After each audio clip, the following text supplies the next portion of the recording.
kemuliaan-Mu, Imam bersama aku. Kaulah pemilik hidupku, Yesus Kristus Tuhan.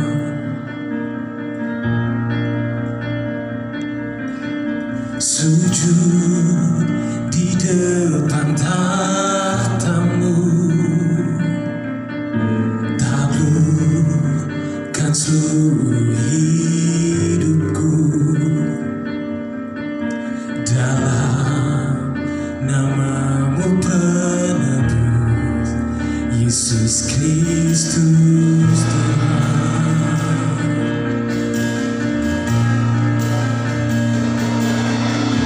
Tiada satu pun yang luput dari karya kasih-Mu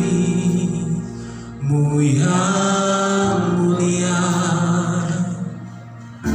Bagi-Mu segala pujian, hormat, kemuliaan.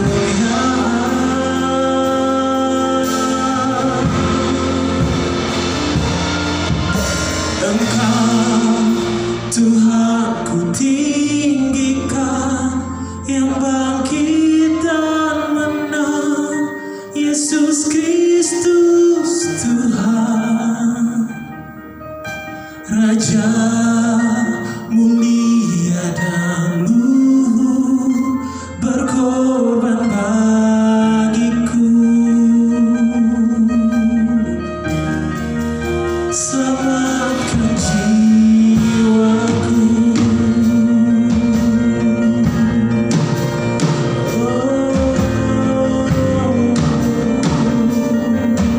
Sujud di hadapan-Mu, sujud di depan tahta-Mu, taklukkan seluruh hidupku. Taklukkan seluruh hidupku. Dalam nama-Mu, penebus, Yesus Kristus Tuhan. Tiada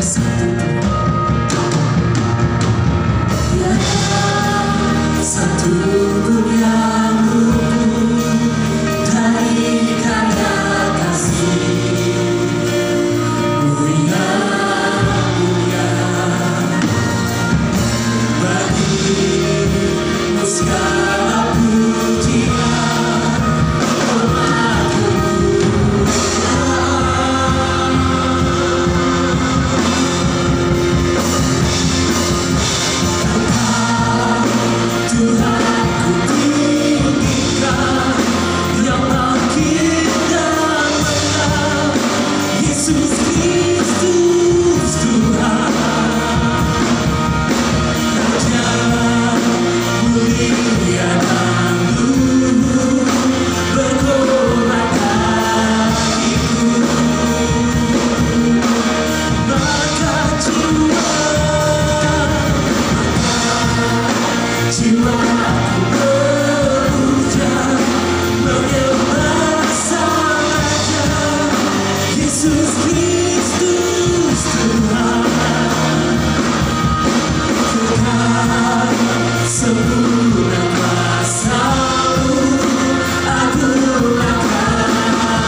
Yesus Kristus Tuhan Raja,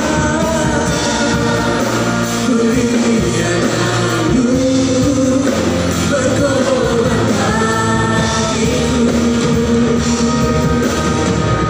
Maka jiwaku berubah menyembah Sang Raja, Yesus Kristus Tuhan kekal sempurna kuasa-Mu, agunglah karya-Mu. Yesus Kristus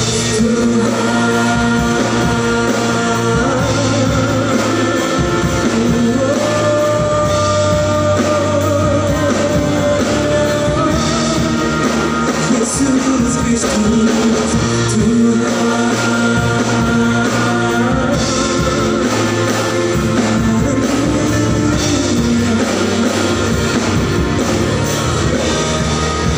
Yesus Kristus Tuhan.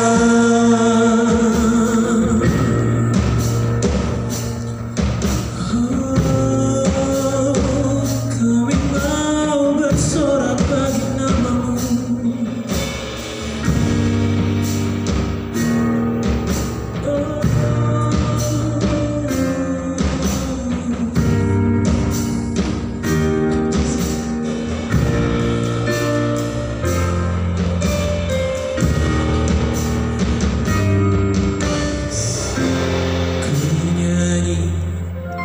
Hosana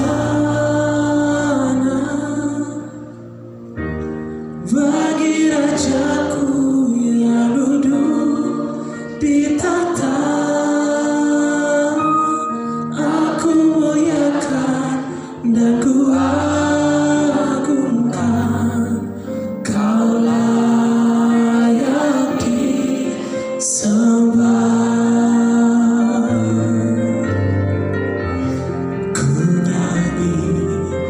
Hosana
can face tomorrow because He lives. All fear is gone because I know He holds the future, and life is worth the living just because He lives. Because He lives,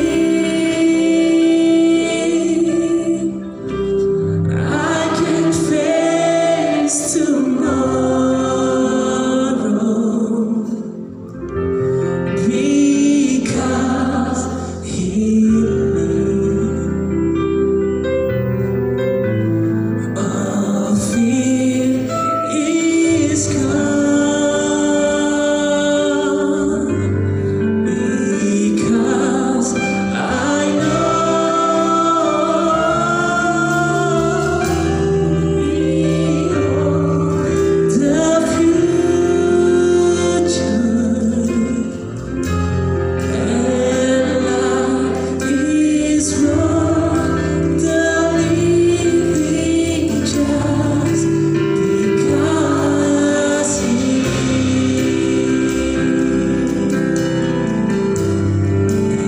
and life is worth the living just because He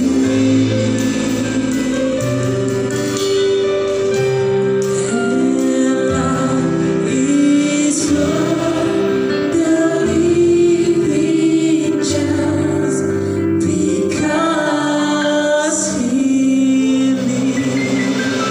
Berikan sorak-sorai buat Tuhan.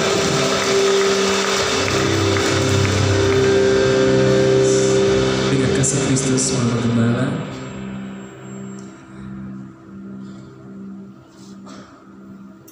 thank you Jesus. Dengan kasih Kristus Mama Gembala akan ada di depan untuk membuka kebaktian. Haleluya. Haleluya, haleluya. Kami sangat beruntung Tuhan, sebab kami memiliki Engkau Allah yang hidup. Engkau mati tetapi 3 hari Engkau bangkit. Dan kami bersyukur Tuhan, tidak lama lagi Engkau akan menjemput kami. Dan kami akan bertemu dengan Engkau di angkasa. Lalu kami bersama-sama dengan Engkau naik ke surga. Itu adalah janji-Mu. Dan sore ini sebagai syukur kami mau katakan kepadamu, hidup kami adalah milik-Mu. Engkau atur seluruh hidup kami untuk kemuliaan nama-Mu. Kami mengasihi Engkau lebih dari segala-galanya. Dan kami menyerahkan ibadah sore ini hanya di dalam nama Tuhan Yesus Kristus. Semua katakan amin. Shalom. Ada sukacita. Saya percaya ada sukacita di tempat ini. Amin. Siap memuji Tuhan? Oke. Sebelum itu saya undang Bapak Ibu keluar sebentar dari kursi, jabat tangan kiri kanan saudara. Katakan sebab Dia hidup.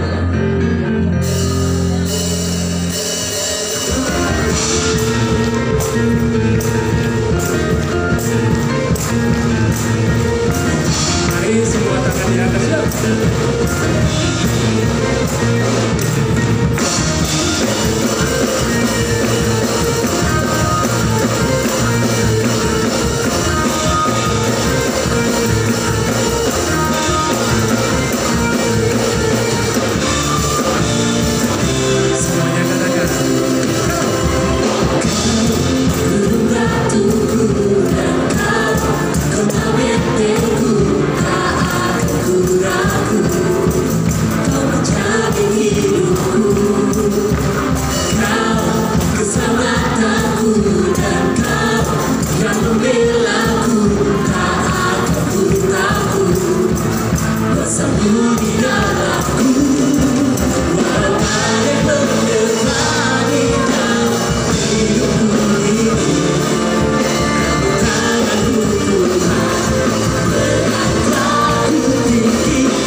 Boleh saya lihat tangan-tangannya terangkat.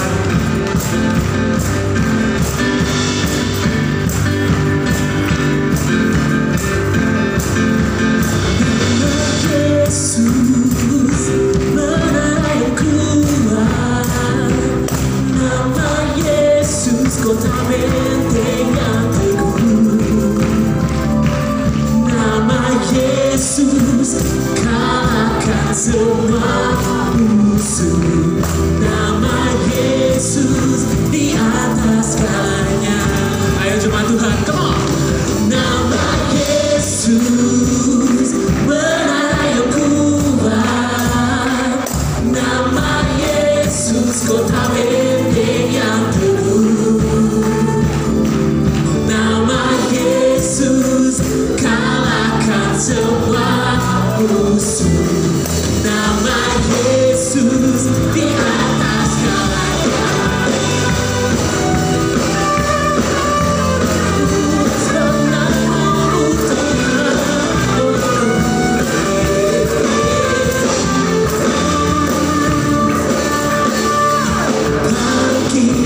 Suka nama Yesus, maju nyatakan kuasanya, kita buat ini sebentar, kalahkan tipu dayanya dengan kuasa namanya.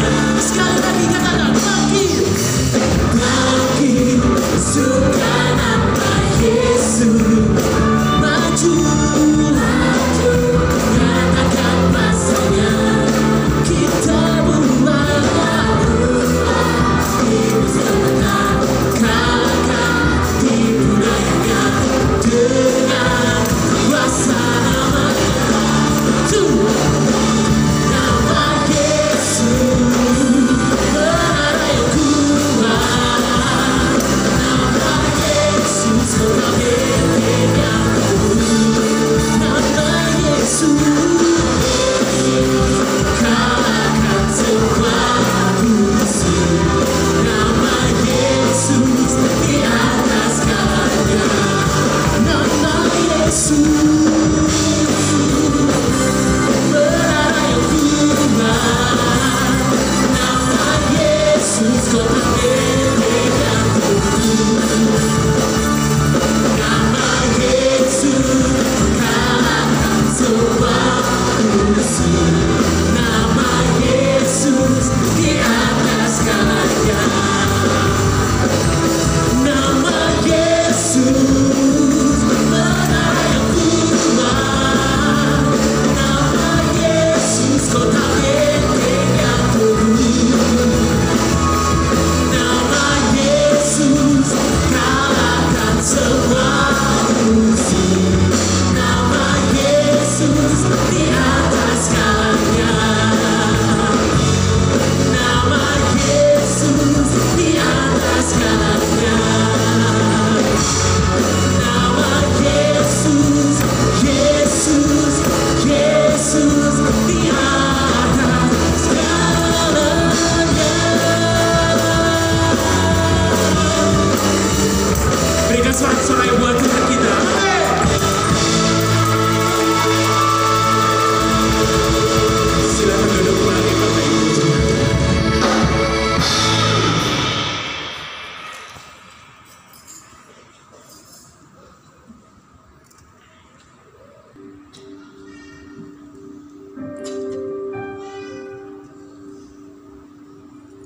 Bagiku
over. Praise your name, we glorify your name. You are the Lord, raised from the dead. And you give to all of us power and authority.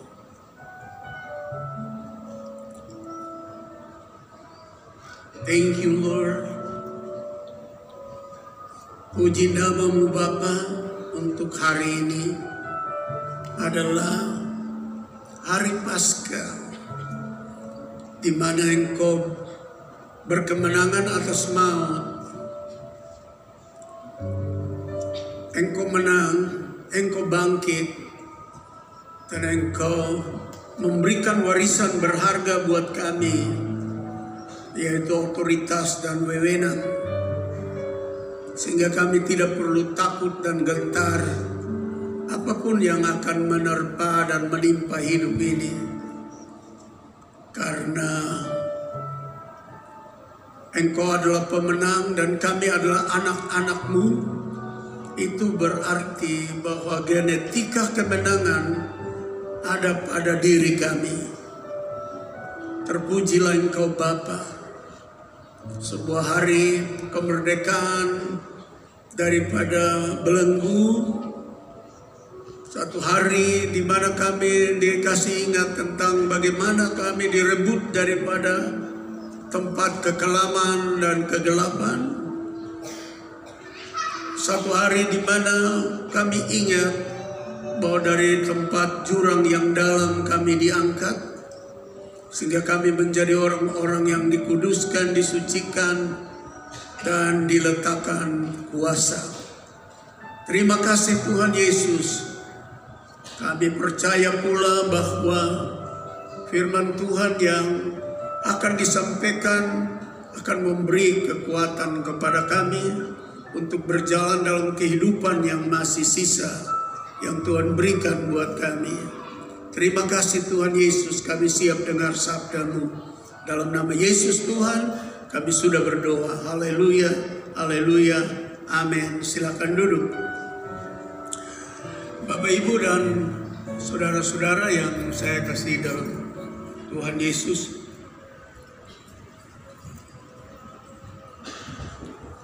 Hari ini adalah hari Paskah. Selamat Paskah buat kita semua. Happy Easter. He is risen. Dia sudah bangkit. Dia hidup. Dia tidak ada di sini. Menurut pemberitaan utusan surgawi. He is risen. Ia telah bangkit. Ia tidak ada di kuburan lagi. Kita bersyukur kita memiliki Tuhan yang luar biasa, yang tak ada duanya. Buddha mati belum bangkit. Konfusius mati belum bangkit. Muhammad lagi mati sampai sekarang belum bangkit-bangkit.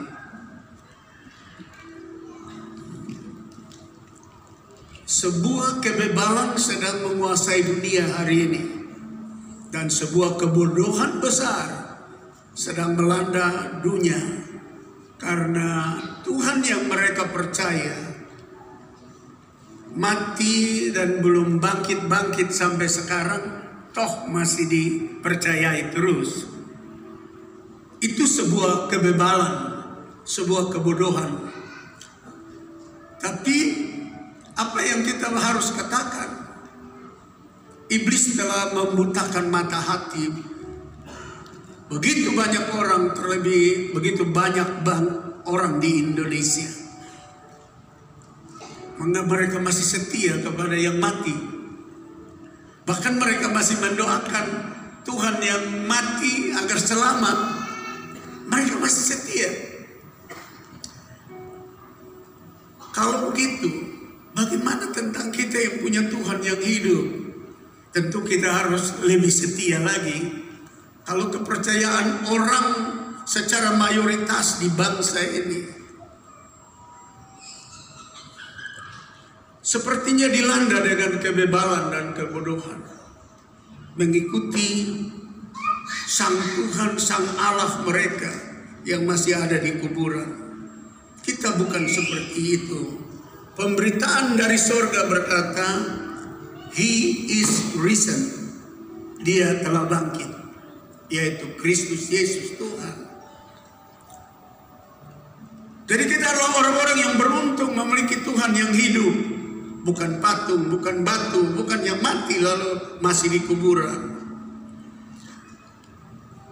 Meskipun demikian ada berbagai upaya mulai daripada saat Yesus bangkit, bermacam-macam upaya untuk menyangkal dan menyembunyikan kebangkitan Yesus. Sampai hari ini ada begitu banyak kelompok yang menyangkal tentang Yesus itu hidup, Yesus itu bangkit. Bahkan catatan Al-Quran mengatakan yang disalibkan bukan Yesus, tapi orang yang serupa dengan Yesus. Itu berarti menyangkal kematian Yesus. Dan kalau menyangkal kematian Yesus, pasti juga menyangkal kebangkitan Yesus. Nah, kita mulai dari abad kebangkitan Yesus, permulaan pada tahun 33 Masehi. Ketika Yesus bangkit, ada upaya, ada usaha, bermacam-macam usaha, bermacam-macam upaya.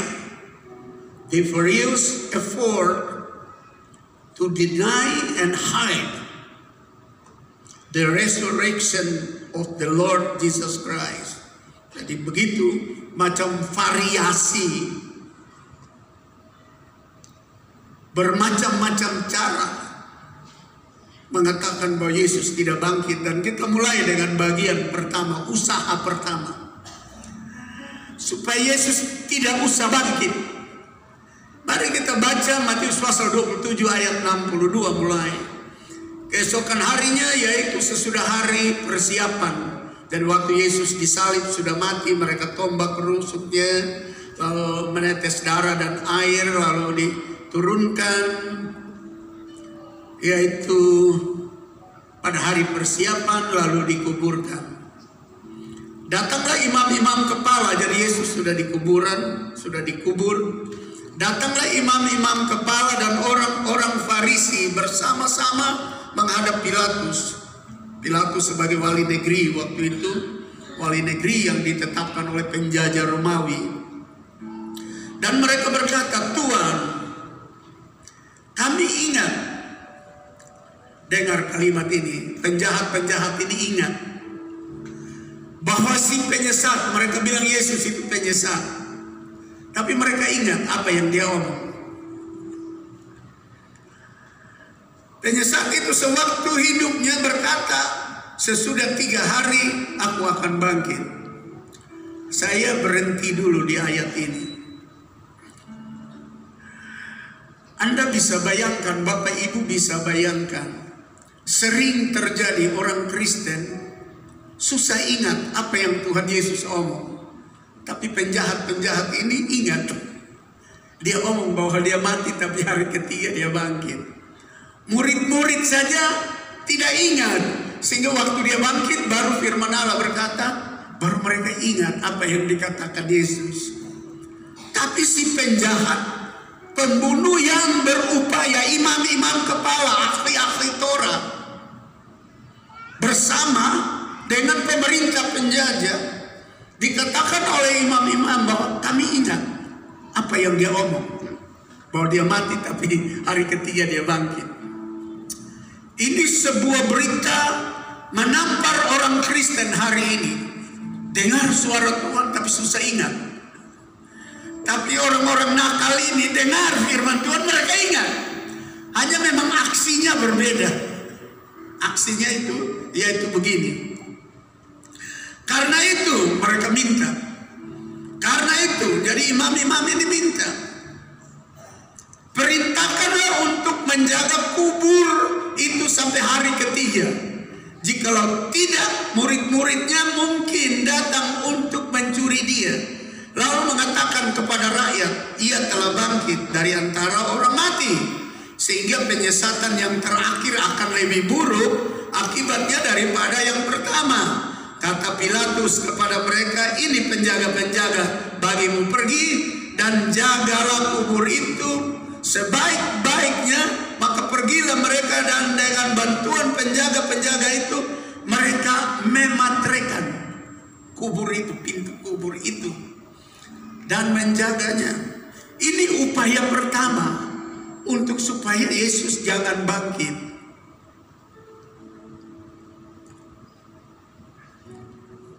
Siapa mereka? Imam besar. Siapa mereka? Wali negeri, penjajah. Siapa mereka? Prajurit-prajurit yang pasang baterai di pintu kubur. Lalu mereka jaga supaya Yesus jangan bangkit. Yang kedua, usaha kedua yang sia-sia untuk menahan Yesus dari kebangkitannya dengan menyuap. Jadi usaha kedua pakai suap. Menyuap prajurit penjaga kuburan untuk mengumumkan bahwa Yesus tidak bangkit. Tapi mayatnya dicuri murid-muridnya. The second vain effort to hold Jesus from the resurrection. Satu effort, satu upaya. By bribing, melalui suap, to the soldier guarding of the tomb, kepada prajurit dan penjaga-penjaga kuburan, so that they announce to the whole people, Jesus not rise. Untuk umumkan kepada semua orang bahwa Yesus tidak bangkit. Ini upaya kedua adalah upaya suap. Dan dari mana uang suap itu? Dari bait Allah dan dari pemerintah penjajah. Kita baca ketika mereka di tengah jalan, dari perempuan-perempuan yang pergi ke kubur ini, waktu lihat kubur kosong, lalu mereka bilang bahwa dia telah bangkit, he is risen. Mereka pulang di tengah jalan, ini dia, datanglah beberapa orang dari penjaga itu, prajurit yang bakal terima suap ini, ke kota dan memberitahukan segala yang terjadi itu kepada imam-imam kepala. Semua yang terjadi apa? Gempa bumi, Yesus bangkit, kubur-kubur terbuka. Mereka saksi mata. Mereka lihat bahwa Yesus bangkit. Tapi duit bikin mereka punya nurani tumpul dan mereka buat penyangkalan. Saya ingat dulu saya di SR kelas 3 kelas 4 dengar orang-orang Sabu suka nyanyi, doi 5 sen tutup mulu jangan bilang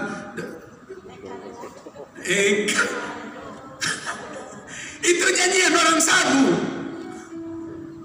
Dia bilang doi 5 sen tutup mulut jangan bilang apa-apa. Ini tidak tahu berapa banyak duit yang dikeluarkan. Suap membuat nurani buta, hati buta. Padahal mereka yang menyaksikan. Sebab mereka datang melaporkan apa yang terjadi. Yesus bangkit, kubur terbuka, gempa bumi. Lalu saya baca terus, dan sesudah berunding dengan tua-tua, mereka mengambil keputusan lalu memberikan sejumlah besar uang kepada serdadu-serdadu itu dan berkata, kamu harus mengatakan bahwa murid-muridnya datang malam-malam dan mencurinya ketika kamu sedang tidur. Dan ayat 14, dan apabila hal ini kedengaran oleh wali negeri, kami akan berbicara dengan dia sehingga kamu tidak beroleh kesulitan apa-apa. Mereka menerima uang itu dan berbuat seperti yang dipesankan kepada mereka. Dan cerita ini tersiar di antara orang Yahudi sampai sekarang ini. Sudah dari dulu uang ini gampang tutup mulut. Walaupun kita tahu ini hitam, tapi kalau dikasih duit bilang itu putih, kita bilang itu putih. Atau itu putih, tapi kalau sudah dikasih duit lalu bilang umumkan bahwa itu hitam, dia nurani jadi tumpul, mata yang menyaksikan keajaiban jadi silau oleh uang. Ini yang dibilang cinta akan uang akar segala kejahatan. Kejahatannya apa? Menyangkal sesuatu yang mereka lihat dengan mata, menyangkal sesuatu yang mereka saksikan, bahwa bukit batu terbelah, orang mati bangkit, Yesus bangkit, gempa yang besar. Tapi uang membuat penyangkalan itu semua. Sampai hari ini roh ini gentayangan di Indonesia dan di seluruh dunia. Berapa banyak hakim agung pakai rompi oranye karena uang 60 miliar. Keputusan berubah, penipuan terjadi, nurani sudah buta. Dan kita juga dengar di kota Kupang ini berapa banyak keputusan yang menyimpang karena uang. Ini jelas dari dulu roh daripada uang ini bikin mata buta. Kalau kita turun makin ke akar rumput, kenapa pemuda-pemudi orang Kristen banyak yang menjual dirinya, lupa bahwa Yesus bangkit buat dia, menjadi germo, menjadi pelacur, menjual diri karena duit. Lupa bahwa Yesus sudah bangkit, mengangkat dia dari jurang, mengangkat dia dari lubang dosa, membebaskan dia. Lupa uang bikin mata silau.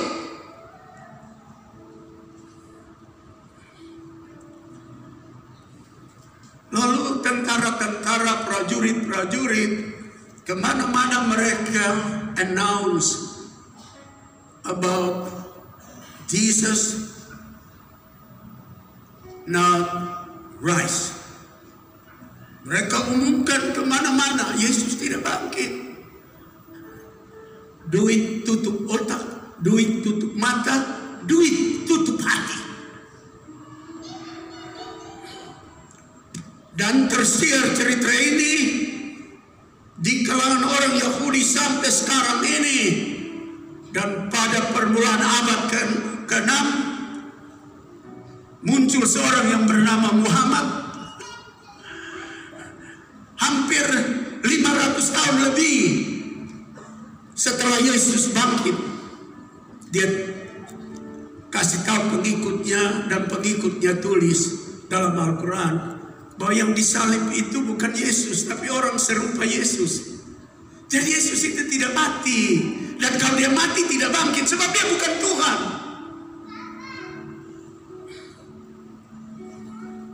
Sampai hari ini seperti saksi Yehova tidak percaya bahwa Yesus itu Tuhan. Dan kalau dia mati, ya mati. Ya, saksi Yehova kan percaya bahwa Yesus itu manusia super, bukan Tuhan. Jadi tidak ada kebangkitan bagi mereka. Roh penipuan ini berlangsung sampai hari ini.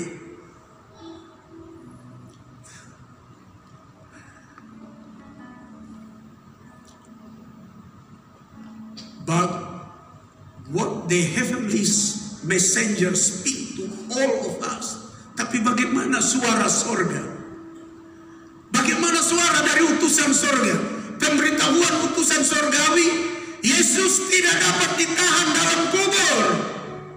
Ia telah bangkit. Heavenly messengers announce Jesus cannot be kept in a grave or tomb. He is risen. Dia tidak bisa ditahan dalam kubur. Pemberitaan dari utusan sorgawi, dia bangkit. Ini kebenaran firman Allah yang mengatakan begitu. Dalam Matius pasal 28 ayat 1, setelah hari Sabat lewat menjelang menyingsingnya fajar pada hari pertama minggu itu, pergilah Maria Magdalena dan Maria yang lain menengok kubur itu. Maka terjadilah gempa bumi yang hebat, sebab seorang malaikat Tuhan turun dari langit dan datang ke batu itu dan menggulingkannya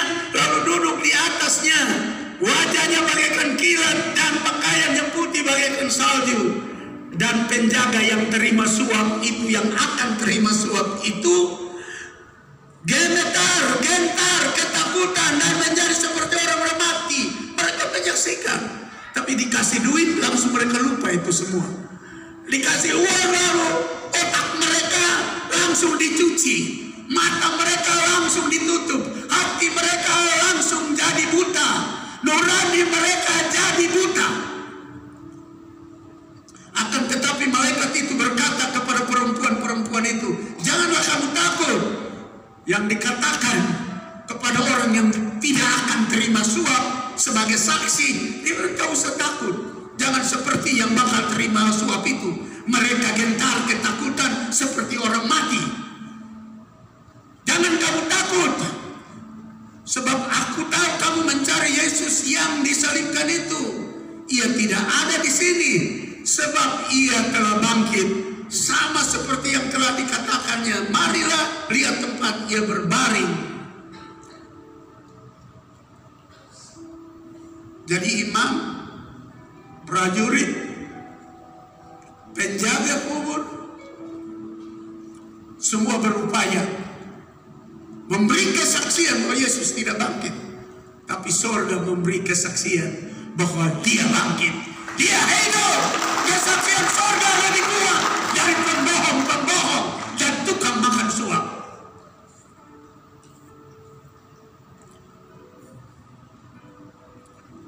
Kesaksian kedua menurut Injil Markus, tadi menurut Injil Matius, sekarang menurut Injil Markus. Dalam Markus 16 ayat 6, tetapi orang muda itu berkata kepada mereka yang datang ke kuburan, orang muda ini malaikat yang ada di kuburan, mengatakan, jangan takut, kamu mencari Yesus orang Nazaret yang disalibkan itu. Ia telah bangkit, ia tidak ada di sini. Lihat, inilah tempat mereka membaringkan dia. Dua penulis, dua Injil menyatakan bahwa utusan sorgawi mengumumkan untuk membatalkan upaya imam-imam besar, para sordadu, para prajurit yang makan suap, yang terima uang, yang pergi ke mana-mana ngomong bahwa Yesus tidak bangkit. Sorga buka suara, sorga buka mulut bahwa Yesus bangkit. Injil Matius tadi, sekarang Injil Matius tadi, Injil Lukas sekarang, Injil Markus sekarang, Injil Lukas. Kita dengar lagi penulis yang ketiga. Dalam Lukas pasal 24 ayat 5, mereka sangat ketakutan. Yang datang ke kuburan itu mereka ketakutan dan menundukkan, yaitu murid-murid, menundukkan kepala. Tetapi kedua orang itu, malaikat yang ada di dalam kuburan itu, mereka tunduk kepala lihat ke dalam gua tempat Yesus dibaringkan. Tetapi kedua orang itu berkata kepada mereka, mengapa kamu mencari dia yang hidup di antara orang mati? Ia tidak ada di sini, ia telah bangkit. Ingatlah apa yang dikatakannya kepada kamu ketika ia masih di Galilea. Tiga Injil sinoptik, Matius, Markus, Lukas, memberitahukan bahwa sorga umumkan Yesus bangkit. Injil Yohanes juga mengumumkan Yesus bangkit dari antara orang mati. Kita bersyukur memiliki Allah yang hidup, beda dengan semua yang di luar sana yang menyembah Allah yang mati sampai hari ini belum hidup. Tapi mereka tetap setia. Kebebalan telah menutup pikiran otak mereka, kebodohan telah menguasai hati mereka, sehingga mereka mengikuti Allah yang mati. Lalu Allah yang hidup yang dipercayai oleh orang-orang percaya, justru hari ini gereja di Bandung merayakan Paskah ditutup oleh ekstremis. Orang sedang merayakan Paskah. Ini adalah orang-orang yang percaya kepada Tuhan mereka yang mati sampai hari ini belum bangkit ini. Bebalnya, bodohnya menguasai hidup mereka. Mereka mengikuti apa yang dilakukan imam-imam, prajurit-prajurit untuk mengatakan Yesus itu bilang Yesus bangkit. Ada amin. Berikan sanjungan bagi Tuhan. Kita punya kepercayaan diteguhkan dan dikuatkan dengan suara surgawi. Yesus Tuhan yang kita percaya hidup. Nah, yang ketiga ini, ada upaya dari seorang yang bernama Saul, yang lahir pada tahun 3 Masehi, sama umur dengan Tuhan Yesus. Tuhan Yesus juga lahir di tahun 3 sebelum Masehi menurut catatan sejarah. Lalu mulai dari Yesus dihitung, dianulir 3 tahun perjanjian lama itu, lalu mulai hitung tahun pertama. Lalu tahun ketiga Paulus lahir atau Saul lahir. Dia lahir di Tarsus yang sekarang kita tahu Turki itu. Mengatakan bahwa Yesus tidak bangkit dan ia bukan Tuhan, dan berupaya untuk membunuh orang-orang yang mengatakan bahwa Yesus hidup dan ia adalah Tuhan. Upaya daripada Saul juga sia-sia. Effort of the Paul or Saul also in faith. Sia-sia. Kita baca ini pekerjaan daripada Saul. Upaya untuk mengatakan bahwa nama Yesus itu omong kosong, Yesus tidak bangkit. Kemungkinan juga Saul ini menerima uang sama seperti prajurit-prajurit terima uang juga untuk mengatakan Yesus itu bukan Tuhan, Yesus itu tidak bangkit. Dia dicuri, mayatnya dicuri.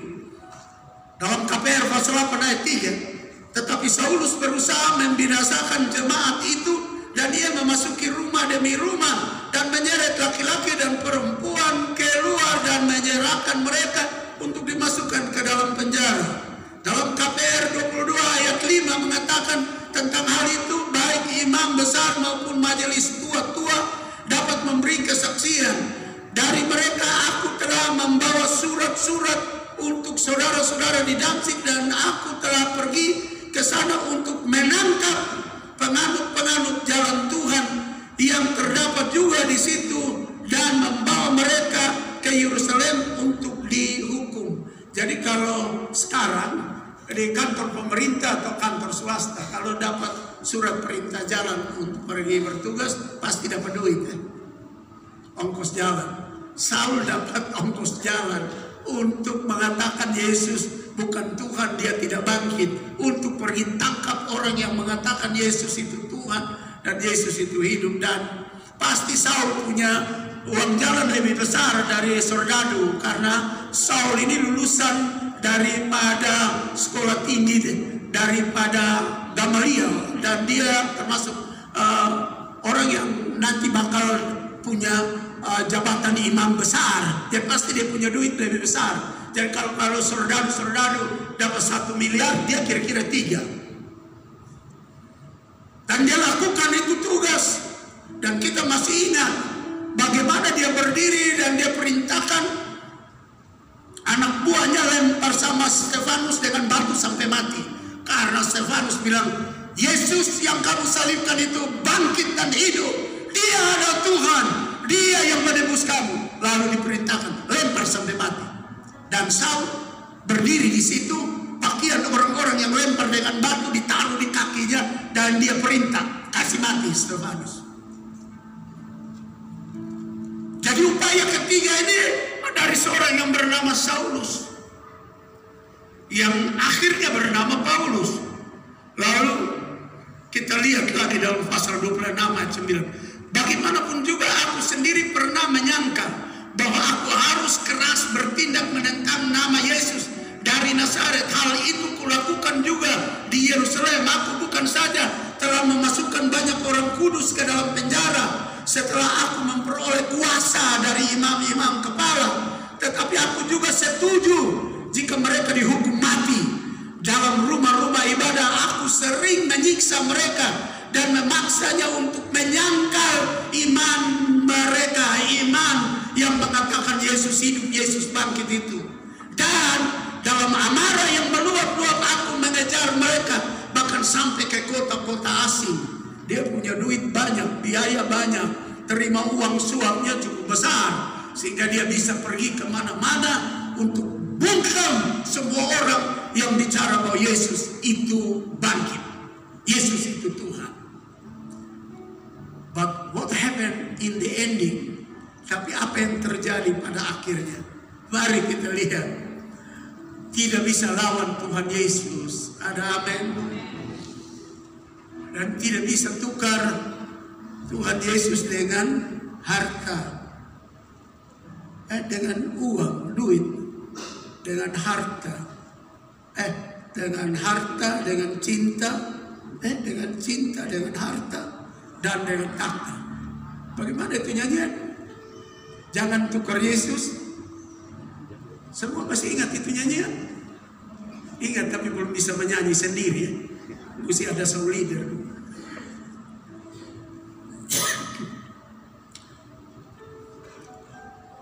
Pada akhirnya,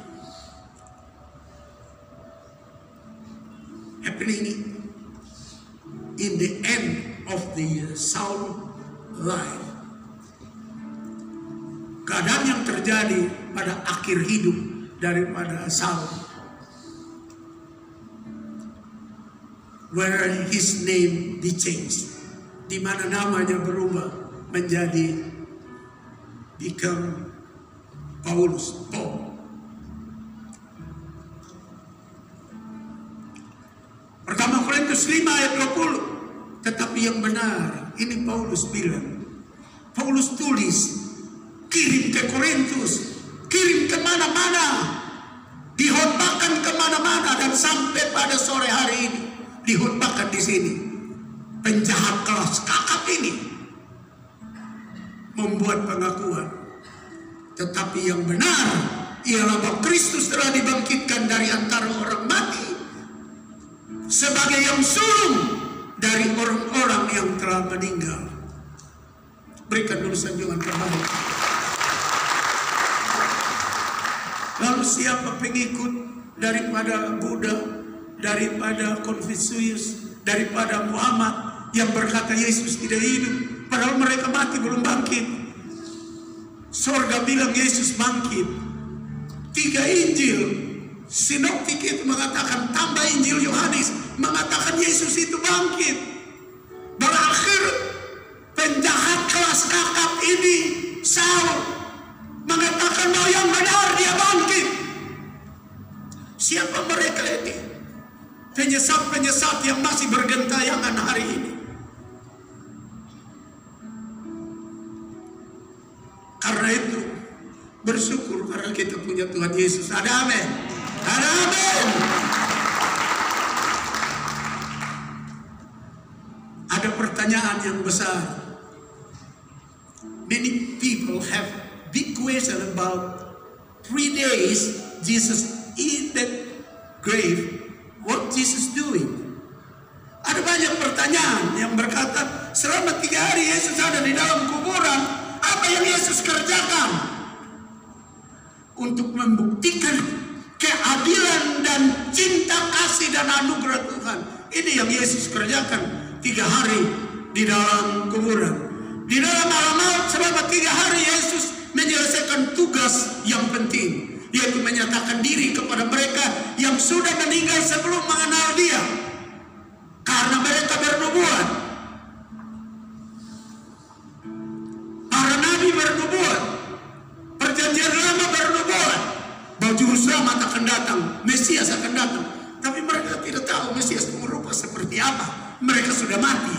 Nah, jadi sebelum mengenal Mesias atau juru selamat yang dijanjikan Tuhan Allah dalam Kejadian 3 ayat 15, nubuatan bahwa benih perempuan sebagai Mesias akan meremukkan kepala ular, mereka baca itu, tapi mereka tidak tahu Mesias punya rupa seperti apa.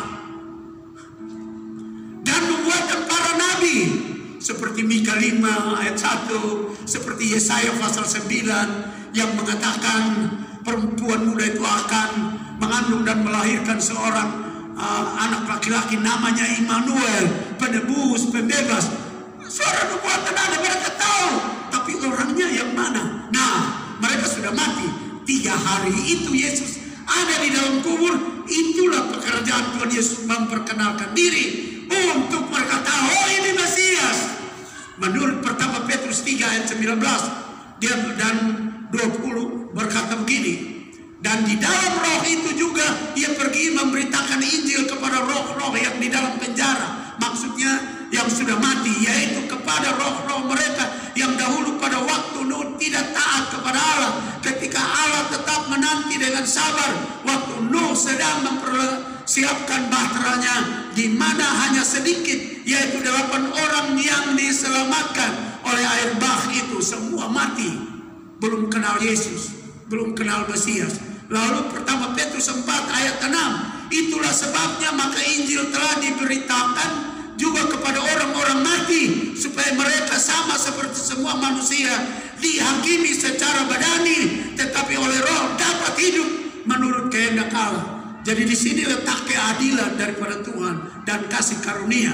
Mereka yang mati belum kenal Kristus, kematian Kristus adalah kesempatan Yesus menyatakan diri kepada mereka sebagai kasih karunia. Mereka yang sudah mati, agar mereka tahu, oh ini juru selamat, oh ini penebus, oh ini yang disebut Immanuel.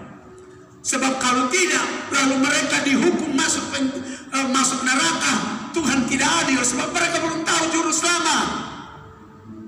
Dan perbuatan ini adalah sekali untuk tidak akan diulangi lagi. Maka itu kita tidak percaya ada penginjilan kepada orang mati zaman sekarang, atau pergi doa di kubur untuk orang mati bisa dosanya diampuni. Hanya Yesus kerjakan itu waktu dia mati. Selesai dia kerjakan itu, selesai. Karena selesai dari itu semua orang dengar Injil. Sampai hari ini dengar Injil, hanya belum mau bertobat. Nah kalau belum mau bertobat itu salah sendiri, kan? Kasih karunia tercurah buat seluruh dunia. Yesus mati buat seluruh dunia, bukan untuk orang Kristen saja. Jadi kita lihat Tuhan adil, Tuhan punya kasih karunia. Jadi jangan pakai ayat ini seperti gereja tertentu. Katanya Yesus kunjungi orang mati. Jadi itu satu berita bahwa kita bisa doa buat orang mati juga, supaya orang mati yang mati sebagai pelacur, pesina, pemabuk, penjudi, dan penjahat bisa dosanya diampuni. Tidak ada itu. Ini dikerjakan Yesus waktu 3 hari dalam kuburan. Lalu tidak ada perlakuan itu lagi. Dan tidak juga dipercayakan kepada orang Kristen untuk melakukan itu. Dipercayakan kepada orang Kristen adalah orang yang hidup memberitakan Injil kepada mereka yang hidup menurut Matius pasal 28 ayat 18, 19, 20. Ayat 18 berkata, segala kuasa di sorga, di bumi telah diberikan kepadaku. Yesus bilang. Ayat yang ke-19 dibilang, oleh karena itu pergilah kamu ke seluruh dunia, jadikan semua bangsa muridku, dan baptislah mereka dalam nama Bapa, Anak, dan Roh Kudus. Ayat 20 lanjutkan dengan mengajar mereka, dan ingat, aku menyertai kamu sampai kesudahan Allah. Mari kita bangkit berdiri.